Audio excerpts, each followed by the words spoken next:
தற்பொழுது அண்மை செய்தியை பார்த்து வருகிறோம். நேற்றிரவு பாகிஸ்தான் ட்ரோன் தாக்குதல் நடத்திய நிலையில் பஞ்சாபின் எல்லையோர கிராமங்களில் உள்ள வீடுகளை காலி செய்துவிட்டு மக்கள் தற்பொழுது வெளியேறி வருகின்றனர்.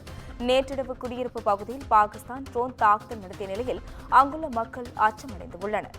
மேலும் ட்ரோன் பாகம் விழுந்ததில் வீடு, கார் உள்ளிட்டவை பற்றி எரிந்துள்ளது. தற்போது அதனை அண்மை செய்தியாக பார்த்து வருகிறோம். இந்த தாக்குதல் காரணமாக ஒரே குடும்பத்தை சேர்ந்த 3 பேர் காயமடைந்து தற்போது மருத்துவமனையில் அனுமதி பெற்று சிகிச்சை பெற்று வருகின்றனர். இதுகுறித்த கூடுதல் விவரங்களை வழங்க செய்தியாளர் அன்வர் புகாரி இணைப்பில் உள்ளார்.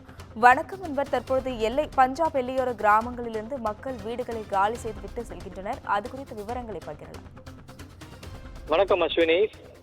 இந்தியா பாகிஸ்தான் இடையே போர் பதற்றம் 3வது நாளாக நீடித்து வருகிறது. இந்த நிலையில் எல்லையோர கிராமங்களில் இருந்து மக்கள் தாரை தாரையாக வெளியேறி வருகின்றனர்.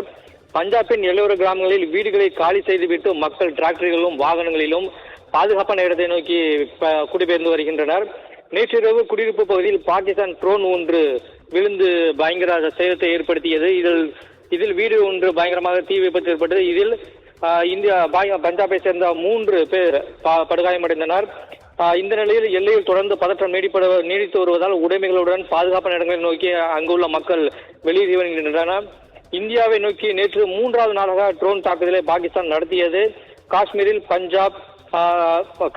பஞ்சாப், குஜராத், ராஜஸ்தான் ஆகிய 4 மாநிலங்களில் உள்ள 26 நகரங்களை குறிவைத்து இந்த தாக்குதல் நடத்தப்பட்டது.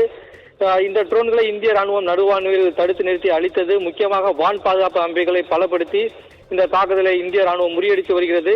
இந்த சூழலில் நள்ளிரவில் இந்தியாவும் திருப்பி அடிக்க தொடங்கியது. பாகிஸ்தான் நாட்டின் உணவு மற்றும் வேளாண் உற்பத்தியில் முக்கியமாக திகழும் கரியான் மற்றும் ஜால்பூர், ஜட்டா நகரில் இந்திய ட்ரோன்கள் தாக்குதலை தொடங்கினார்.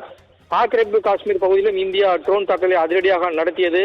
மேலும் பீரங்கி தாக்குதலையும் அதிகரித்தது. அதே நேரம் பாகிஸ்தான் காஷ்மீரின் ஸ்ரீநகரில் தாக்குதலை தீவிரப்படுத்தியது. ஸ்ரீநகர் விமான நிலையத்தை நோக்கி வந்த ட்ரோன்களை இந்தியா தடுத்து நிறுத்தி அழைத்தது. இதனால் ஒரு பெரும் சேதம் தவிர்க்கப்பட்டது. இதனைத் தொடர்ந்து பாகிஸ்தான் எல்லையோரையொட்டிய காஷ்மீர், ராஜஸ்தான், குஜராத், பஞ்சாப் ஆகிய மாநிலங்களில் வான் தாக்குதலில் இருந்து பாதுகாப்பு முன்னெச்சரிக்கை நடவடிக்கையாக மின்சாரம் துண்டிக்கப்பட்டது நேற்று இரவு. இதனால் அந்த மாநிலங்களில் இருளில் மூழ்கின. மேலும் இந்த மாநிலங்களில் தொடர்ந்து அபாய ஒலி ஒலிக்கப்பட்டிருக்கிறது. பல இடங்களில் சைரன் ஒலி சத்தம் கேட்டுக்கொண்டே இருக்கிறது. பாகிஸ்தான் எந்த நேரத்திலும் ட்ரோன் தாக்குதல் நடத்தலாம் என்பதால் அங்கு சைரன் ஒலி ஒலிக்கப்பட்டு இருக்கிறது. இரு நாடுகளும் மாறி மாறி எல்லை பகுதியில் ஏவுகணை தாக்குதல் நடத்தி வருவதால் தற்போது 2 நாடுகளுக்கிடையே போர் பதற்றம் உச்சகட்டத்தை எட்டியிருக்கிறது என்று நாம் சொல்லலாம். நேற்று இரவு பஞ்சாப் மாநிலத்தின் பிரோஸ்பூரில் ட்ரோன் தாக்குதலில் இந்தியர்கள் காயமடைந்தனர். இந்த நிலையில் பஞ்சாபின் எல்லையோர கிராமங்களில் உள்ள மக்கள் தங்களது வீடுகளை காலி செய்துவிட்டு பாதுகாப்பான இடத்தை நோக்கி குடிபெயர்ந்து வருகின்றனர். ட்ரோன் பாகம் விழுந்ததில் வீடுகள், கார் உள்ளிட்டவை பற்றி எரிந்த காட்சியை நாம் பார்க்க முடிகிறது. தாக்குதல் காரணமாக ஒரே குடும்பத்தை சேர்ந்த நேற்று 3 பேர் காயமடைந்து மருத்துவமனையில் தற்போது அனுமதிக்கப்பட்டிருக்கின்றனர்.